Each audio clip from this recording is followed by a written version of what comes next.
Bonjour à toutes et à tous l'équipe, j'espère que vous allez bien. C'est avec un grand plaisir qu'on se retrouve aujourd'hui pour cette nouvelle vidéo pour la présentation de la 5e étape du Giro d'Italia 2025.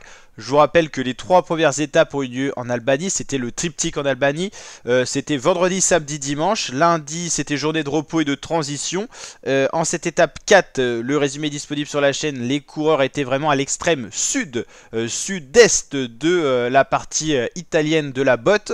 Et donc pour cette 5e étape, on sera toujours au sud, mais on reviendra un peu, on va dire, sur les terres italiennes. Donc c'est vraiment les étapes les plus au sud. Ensuite on remontera chercher les massifs montagneux au nord de l'Italie. Toute l'Italie sera quasiment parcourue à l'occasion de ce Giro d'Italia.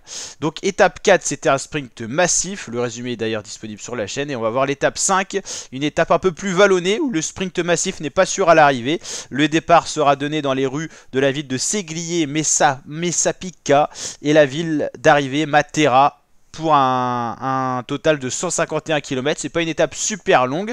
Les 2 sprints intermédiaires interviendront dans un premier temps à Massafra puis à Marina di Ginosa. Et ensuite on aura une difficulté répertoriée au classement des grimpeurs en 4e catégorie, le Monte Scaglioso. Et donc une arrivée un peu plus vallonnée où les sprinteurs qui aiment bien les bosses pourraient être à la fête. On pense bien sûr à Mats Pedersen, qui n'est pas le plus rapide en cas de sprint massif tout plat, mais en cas d'arrivée en boss, il peut être terrible, notamment avec son équipe Lidl Trek qui arrive à faire un écrémage des sprinteurs qui aiment le tout plat. On pense à un sprinter qui aime le tout plat, Olaf Konch, Caden Grooves.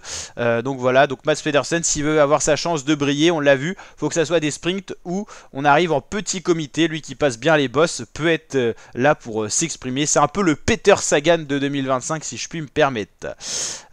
Donc voilà. Donc on l'a dit, on sera au sud de l'Italie. On va aller voir les classements justement de l'étape 4 où Casper Van Humden a quand même causé la surprise, le sprinter néerlandais maison de la Picnic Post-NL. Deuxième Olaf Konch et troisième Michael Zillart. Donc ça c'est des sprinters vraiment, il leur faut pas de boss ni rien. Donc pour eux c'était parfait l'étape 4. Est-ce qu'ils seront là dans le final de l'étape 5? C'est pas sûr, hein.